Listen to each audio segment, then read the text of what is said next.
کا مقصد تیرے دین کی سرفرازی، میں اس لیے مسلمان، میں اس لیے نمازی۔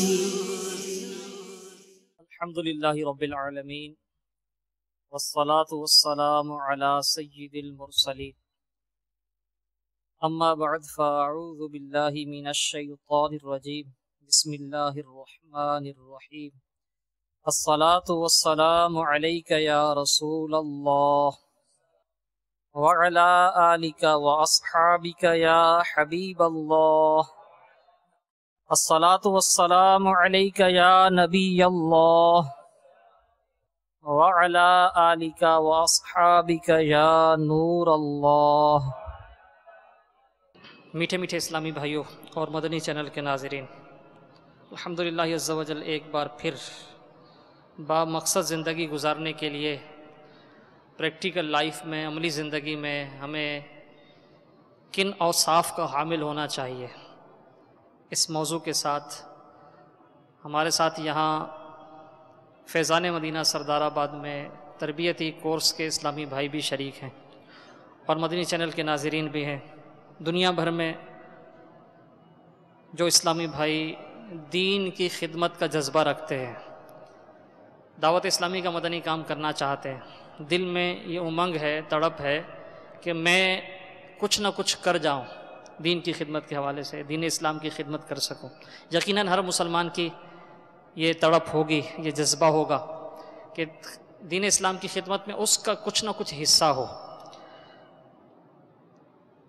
تو دین کی خدمت کرنے والے کو کن اوصاف کا حامل ہونا چاہیے؟ الحمدللہ عز و جل مختلف موضوعات کے ساتھ ہم اس سلسلے میں حاضری دیتے ہیں۔ آج ہمارے ساتھ یہاں سردار آباد یعنی فیصل آباد سے کہتے ہیں، یہاں کے مدنی مرکز فیضان مدینہ میں جو اس وقت کورس جاری ہے اس کے شرکاء بھی ہیں اور مدنی چینل کے ناظرین بھی ہیں۔ حسب معمول درود پاک کی فضیلت سنیے اور نیت بھی کیجئے کہ انشاءاللہ ہم پیارے محبوب علیہ السلام کی تعظیم کی نیت سے زیادہ درود پاک پڑھیں گے۔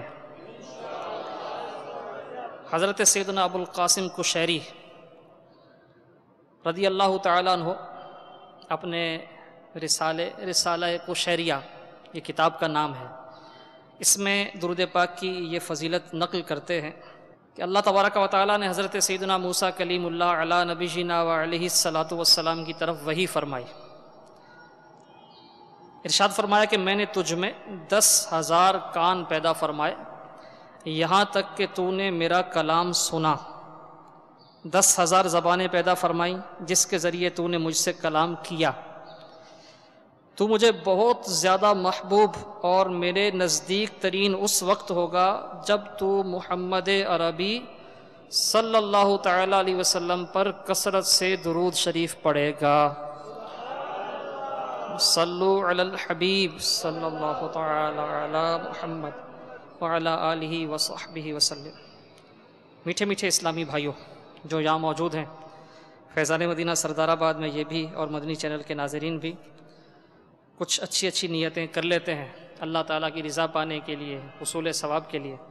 نیت کیجئے کہ انشاءاللہ علم دین کے حصول کے لیے اول تا آخر پورا سلسلہ توجہ کے ساتھ دیکھیں گے، سنیں گے، انشاءاللہ عز و جل اہم مدنی پھول لکھ بھی لیں گے، نیکی کی دعوت عام کرنے کی نیت سے انشاءاللہ دوسروں تک بھی پہنچائیں گے۔ صلو علی الحبیب صلی اللہ تعالی علی محمد وعلی آلہ وصحبہ وسلم۔ میٹھے میٹھے اسلامی بھائیوں، ایک بہت ہی اہم وصف جس کا ہر مسلمان کو حامل ہونا چاہیے وہ ہے امانت دار ہونا، یعنی مومن یہ خیانت کرنے والا نہیں ہوتا۔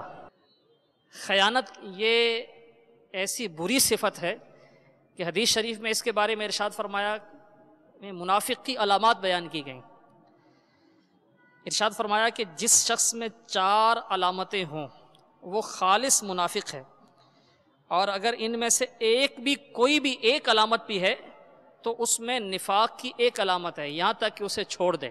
یہ بخاری شریف کی حدیث ہے کہ جس میں یہ چاروں علامتیں ہوں وہ خالص منافق، اور اگر چار میں سے ایک بھی پائی جائے تو یہ نفاق کی علامت ہے، یہاں تک کہ اس کو وہ چھوڑے۔ وہ چار بری خصلتیں کون سی ہیں؟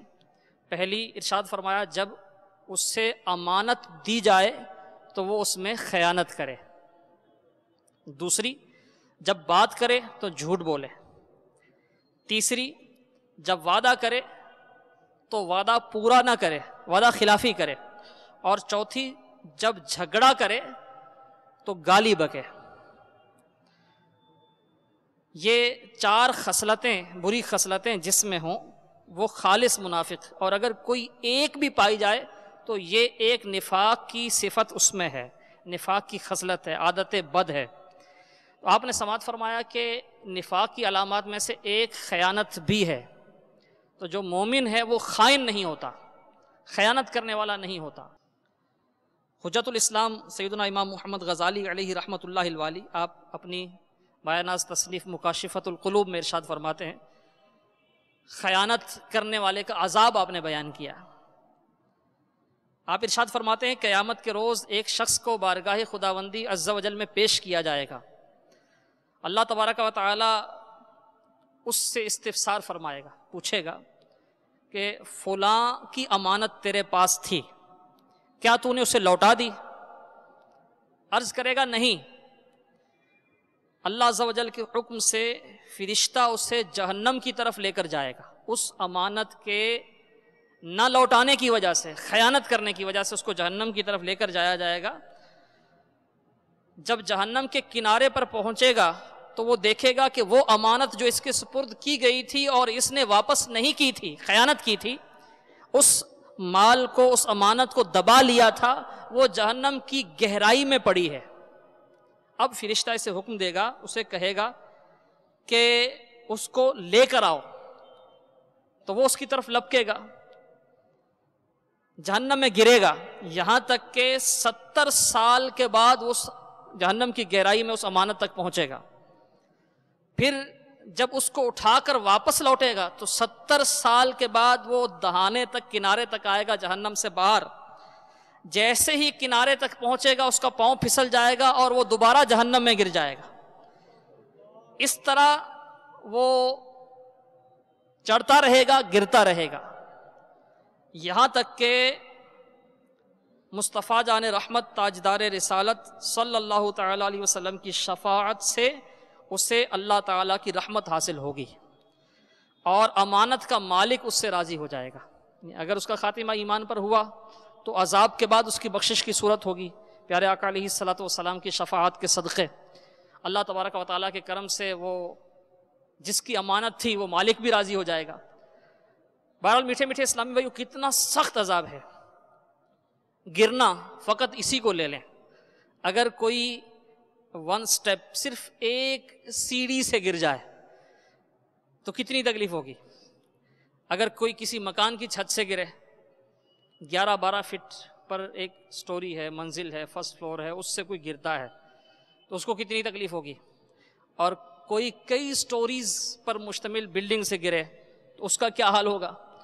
اور ایک شخص گرتا ہے اتنی گہرائی میں کہ 70 سال تک وہ گرتا ہی رہے، اور پھر وہ زمین پر نہیں گر رہا بلکہ کہاں؟ جہنم میں۔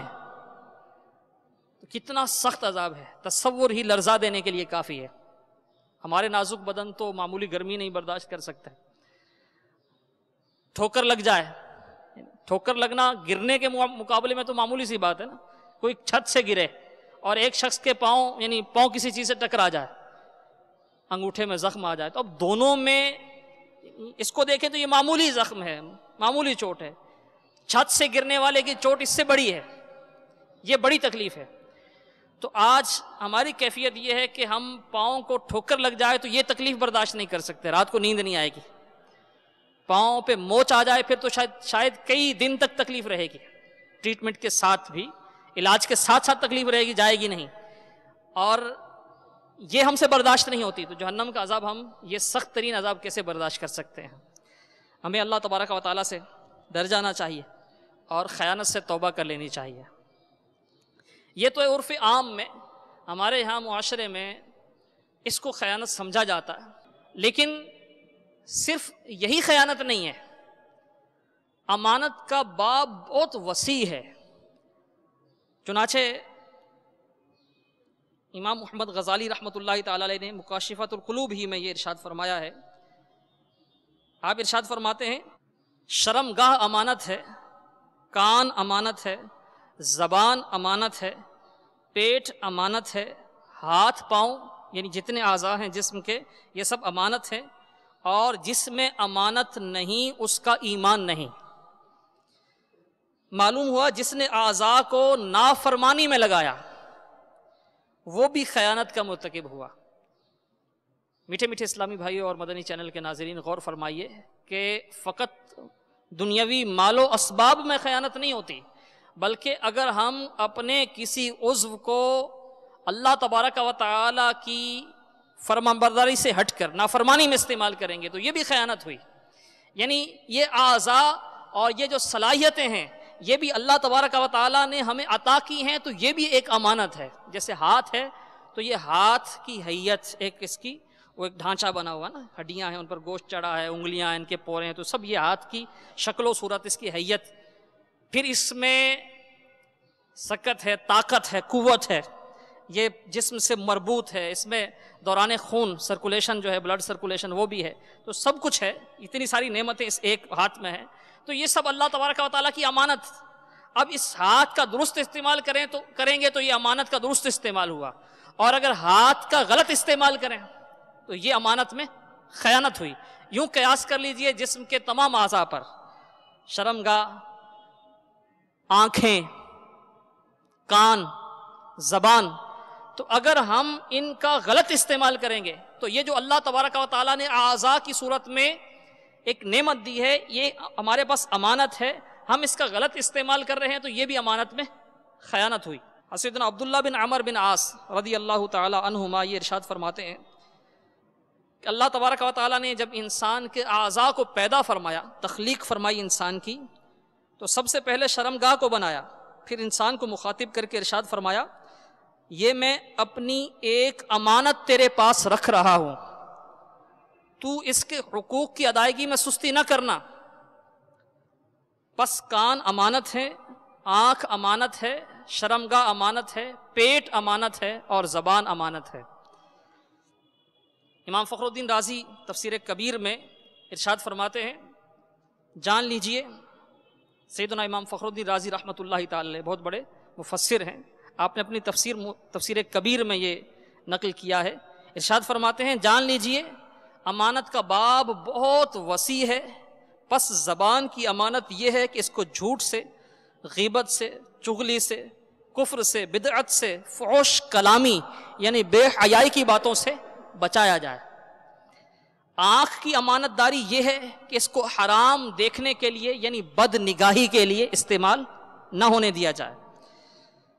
کانوں کی امانت داری یہ ہے کہ لہو و لعب، ممنوعات یعنی وہ چیزیں جن سے منع کیا گیا ہے، فحش یعنی بے حیائی کی باتیں اور جھوٹ وغیرہ گناہ کی باتیں سننے سے کانوں کو بچایا جائے۔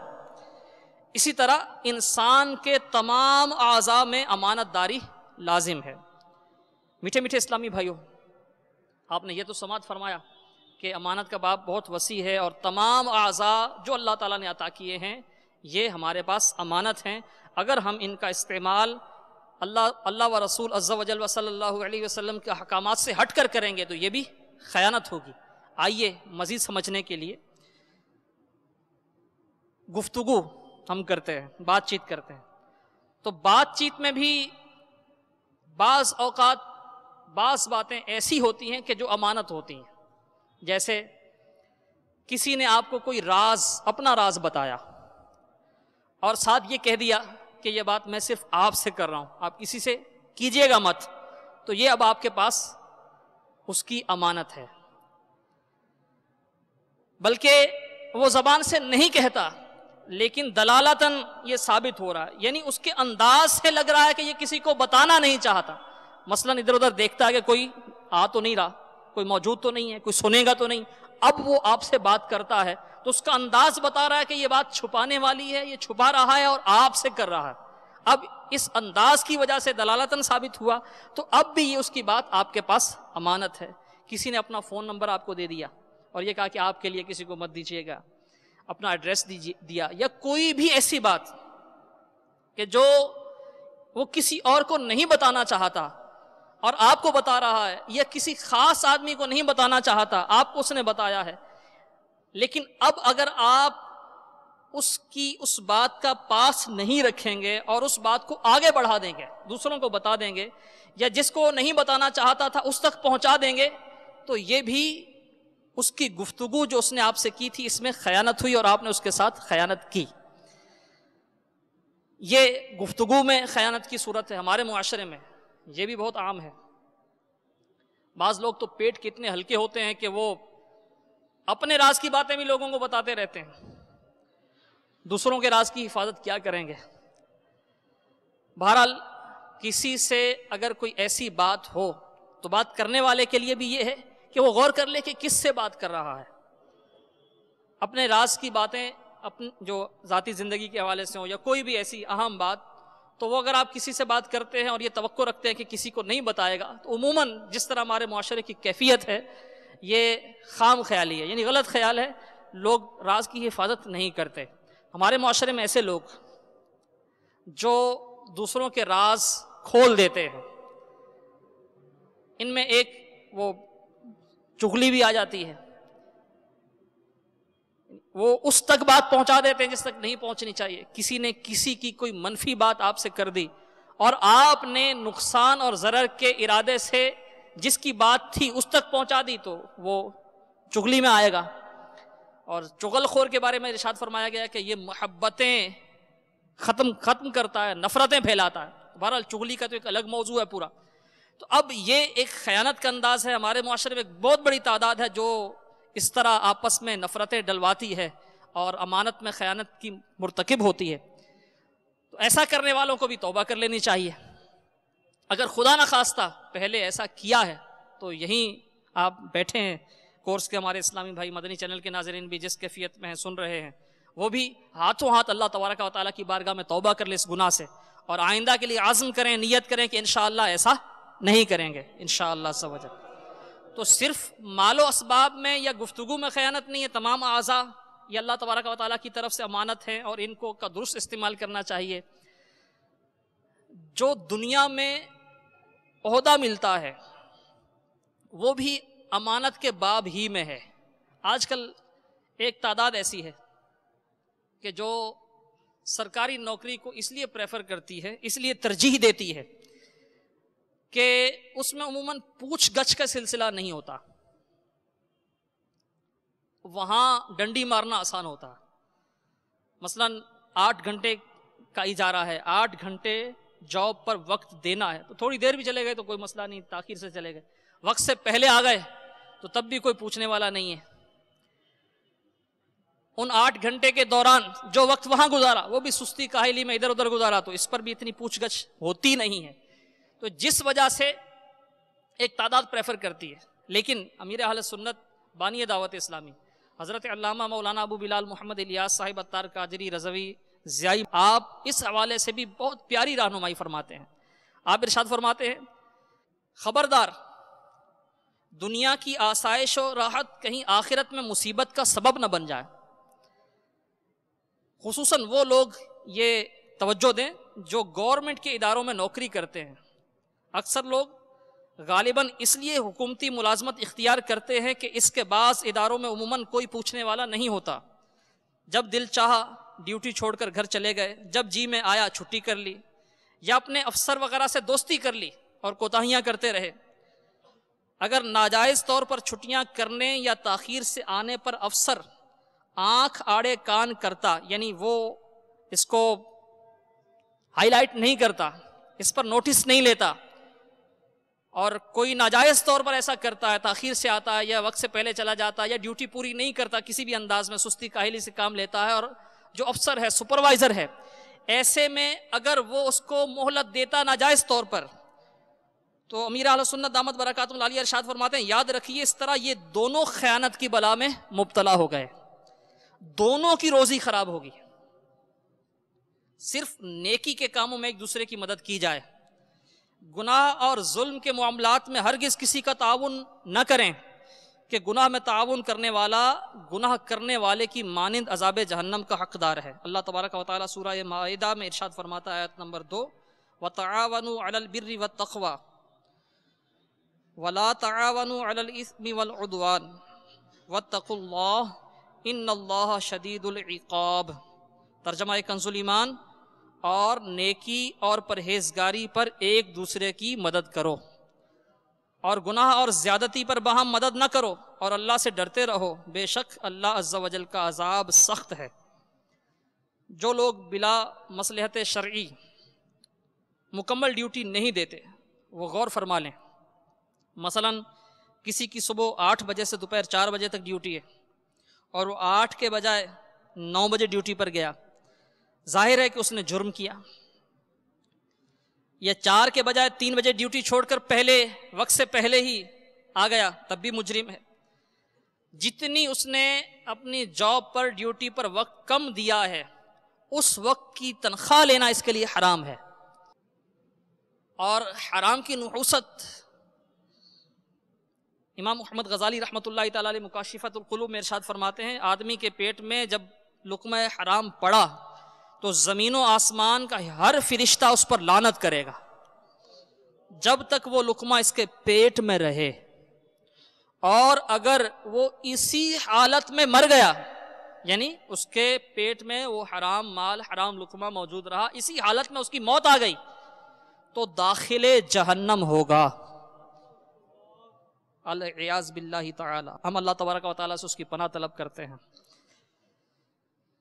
اگر کسی نجی ادارے میں ہے، کوئی جاب کرتا ہے کسی سیٹ کے پاس، کسی ذاتی کاروبار والے کے پاس، کسی کی ذاتی مل ہے، کوئی فیکٹری ہے، وہاں کوئی جاب کرتا ہے، تو اب جو مالک ہے اس کی رضامندی سے اگر کوئی کوتاہی کرتا ہے، یعنی اس کو پتا ہے اس پر راضی ہے، دیر سے کوئی آتا ہے اپنے مالک کی اجازت سے، تو اس صورت میں وہ گناہگار نہیں ہوگا۔ اور اگر سیٹ اس کو پوری تنخواہ دیتا ہے، سیٹ کے علم میں سیٹ راضی بھی ہے، تو ایسی صورت میں لینے والا گناہگار نہیں ہے۔ لیکن سرکاری اداروں میں تو کوئی سیٹ تو ہے نہیں، کوئی مالک کی صورت تو نہیں ہے نا وہاں، تو وہاں ایسا نہیں ہو سکتا۔ ہاں اگر سیٹ اس کی اجازت نہیں دیتا اور کوئی چھپ چھپا کے یا کسی جو سیٹ کا نمائندہ ہے وہاں اس سے ترکیب کر کے، کسی مینیجر وغیرہ سے ترکیب کر کے، مالک راضی ظاہر نہیں ہوگا، کسی نیچے والے سے ترکیب کر کے اگر کوئی ایسا کرتا ہے تو یہاں بھی پھر وہ ناجائز اور حرام ہوگا۔ میٹھے میٹھے اسلامی بھائیوں، موضوع ہمارا امانت کا ہے اور خیانت کے حوالے سے بات چل رہی تھی کہ جو کام آپ کے ذمے ہے، جس کا آپ سے اجارہ ہوا ہے، جو آپ کا معاہدہ ہے اور آپ اس پر اجرت لیتے ہیں، اب آپ کے لیے اس معاہدے میں کوتاہی یہ خیانت میں جائے گی۔ ہمارے معاشرے میں یہ بھی ہے۔ اسی طرح منصب کے ساتھ ساتھ کچھ اختیارات بھی ملتے ہیں، جیسے جو عموماً سرکاری آفیسرز ہوتے ہیں گورنمنٹ کے اداروں میں، یوں ہی نمائندے ہوتے ہیں، M N As, M P As وغیرہ، تو ان کے پاس اختیارات بھی ہوتے ہیں۔ عموماً ارباب اقتدار، چاہے وہ بیوروکریسی سے ہوں یا وہ پولیٹیشن ہوں، تو جب یہ عہدے پر ہیں تو اس وقت ان کے پاس اس عہدے کی مناسبت سے اختیارات بھی ہوں گے۔ مدنی چینل کے ناظرین بھی غور فرمائیں، یہاں اسلامی بھائی جو موجود ہیں یہ بھی، تو آپ کے پاس کوئی منصب ہے اور اس منصب کی وجہ سے آپ کے پاس جو اختیارات ہیں یہ بھی امانت ہے۔ اس اختیار کا غلط استعمال بھی خیانت ہے۔ مثال کے طور پر آپ کسی ادارے کے سربراہ ہیں یا اچھی جاب پر ہیں، اچھی پوسٹ پر ہیں، کوئی فیصلہ کرنے کا اختیار ہے آپ کے پاس۔ آپ مثال لیجئے کہ آپ نے کوئی بھرتی ہو رہی ہے اور سلیکشن کرنی ہے چند لوگوں کی، تو اس میں اگر آپ میرٹ سے ہٹ کر، اصول و ضوابط سے ہٹ کر کسی کو ذاتی بنیاد پر ترجیح دیتے ہوئے یا کسی نہ کسی انداز میں آپ کسی کو آگے بڑھاتے ہیں، وہ اس کا حقدار نہیں ہے، حقدار کی حق تلفی ہوتی ہے، تو یہ بھی آپ کی اس عہدے اور منصب کے ساتھ خیانت ہے۔ جو آپ کو اختیار دیا گیا، آپ نے اس اختیار کا غلط استعمال کیا، یہ بھی خیانت ہوئی۔ امیر اہل سنت دامت برکاتہ العالیہ آپ تو بڑے پیارے انداز میں سمجھاتے ہیں ان عہدوں کے حوالے سے جو ان کے حامل ہیں ان کے لیے. آپ ارشاد فرماتے ہیں کہ لوگ خوش فہمی کا شکار ہیں کہ یہ عہدے جو ہیں یہ ان سے عزت بھی بڑھتی ہے اور بھی بہت کچھ ملتا ہے. تو جو اس خوش فہمی میں ہیں امیر اہل سنت فرماتے ہیں یہ عہدے اصل میں سونے چاندی کے ورق والے لکڑی کے لڈو ہیں. یعنی ان کے اوپر وہ سونے اور چاندی کا کاغذ چڑھایا گیا، ورق چڑھایا گیا، لیکن یہ سونا چاندی ہے نہیں، ہیں لکڑی کے لڈو جن کو نہ چبایا جا سکتا ہے نہ ہضم کیا جا سکتا ہے. جو اس قسم کے عہدے دار ہیں انہوں نے کتنا بڑا رسک لیا ہے کہ اتنے سارے اختیارات اور اتنے لوگوں سے وابستہ امانتیں ان کے پاس ہیں. آج تو یہ سمجھتے ہیں کہ ہم نفع میں ہیں، کوئی عہدہ حاصل کر لیتے ہیں، کوئی سیٹ جیت لیتے ہیں تو خوشی کی انتہا نہیں رہتی، لیکن ان کو ابھی اس بات کی سمجھ نہیں آئے گی، مرنے کے بعد پتہ چلے گا کہ یہ کس آفت کو دعوت دے رہے تھے.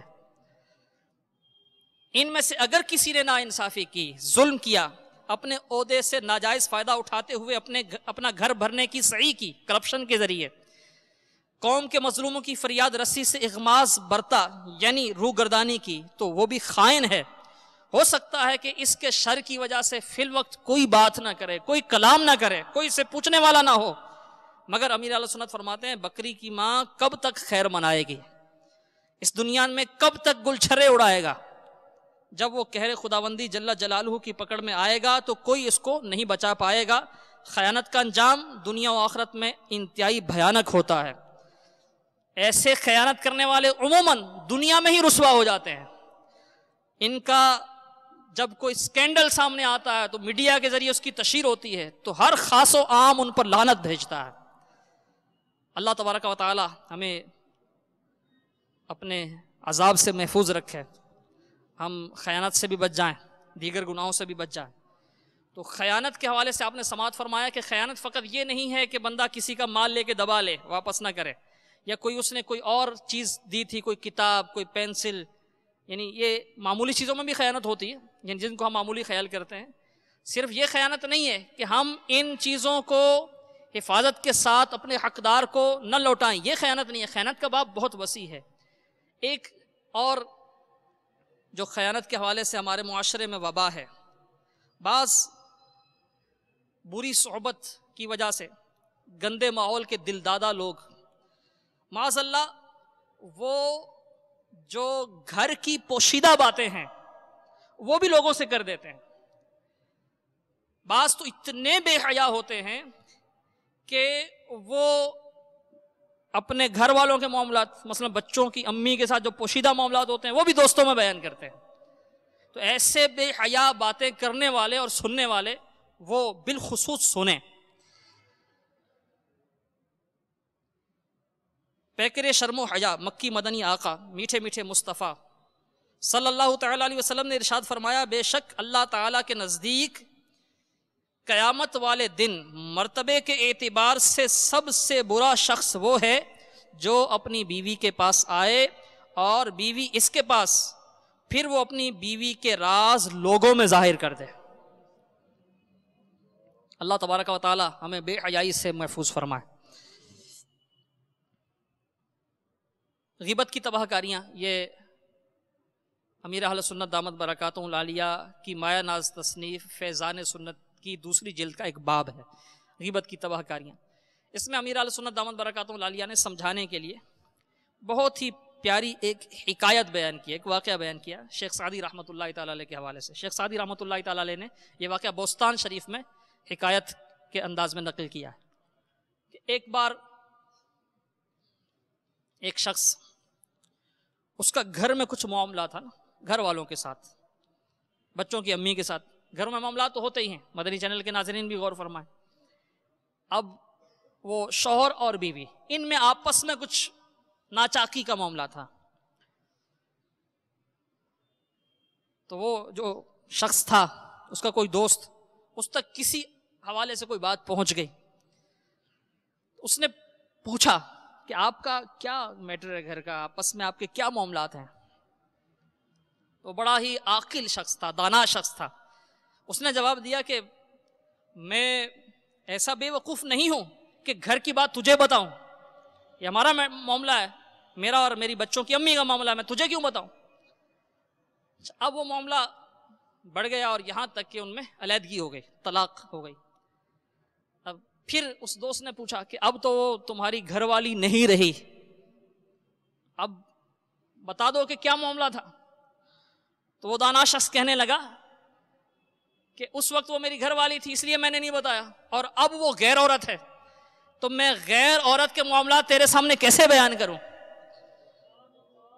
شیخ سعدی رحمۃ اللہ تعالیٰ نے بستان شریف میں یہ حکایت بیان کی ہے اور امیر اہل سنت دامت برکاتہ العالیہ نے غیبت کی تباہ کاریوں میں سے نقل کیا ہے. میٹھے میٹھے اسلامی غور فرمائیے کیسی زبردست بات کی اس شخص نے، اور کتنے پیارے مدنی پھول ہمیں اس واقعے سے ملتے ہیں کہ پہلے اس لیے منع کر دیا کہ وہ گھر کی یعنی گھر والی ہے، اور پھر غیر عورت کی وجہ سے منع کر دیا. لیکن ایک تعداد ایسی ہے جو ان چیزوں کا بالکل لحاظ نہیں کرتی، بعض باتیں کرتے ہیں اور بعض مزے لے لے کے سنتے ہیں.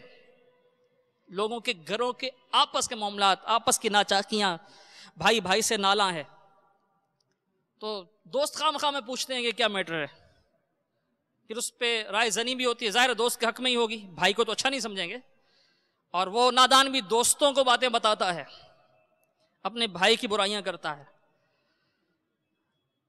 باپ بیٹے میں وہ ناراضگی ہوتی ہے تو بعض ایسے نادان ہوتے ہیں جو اپنے باپ کی شکایتیں اپنے دوستوں سے کرتے ہیں. ماں بیٹی میں ایسا ہوتا ہوگا، اور بیٹی شاید اپنی سہیلیوں کو بتاتی ہوگی. یوں ہی شوہر بیوی کے آپس کے معاملات، ساس بہو کا جھگڑا ہے تو بہو الگ، جو جن کے ساتھ اٹھتی بیٹھتی ہے اس کی سہیلیاں تو وہ ان کو بتا رہی ہے، جو ساس ہے وہ اپنی عمر کی جو اپنے ساتھ کی ہوں گی وہ ان سے معاملات ڈسکس کرتی ہوگی. تو اس سے ایک تو گھر کا امن و سکون تہ و بالا ہو گیا، ساتھ ہی غیبت، چغلی، بدگمانی، جھوٹ بھی اس میں ہوتا ہے، تہمت بھی ہوتی ہے، الزام تراشی ہوتی ہے. نہ جانے کیسے کیسے گناہ اس سے جنم لیتے ہیں اس طرح کی وہ گفتگو کرنے سے، اور یہ گفتگو بعض اوقات خیانت کے زمرے میں بھی آتی ہے. تو میٹھے میٹھے اسلامی بھائیوں، آپ نے خیانت کے حوالے سے سماعت فرمایا. جس طرح عہدے کی بابت گفتگو ہوئی کہ عہدہ اور منصب یہ بھی ایک امانت ہے اور اس کا غلط استعمال بھی وہ خیانت کے زمرے میں آ سکتا ہے.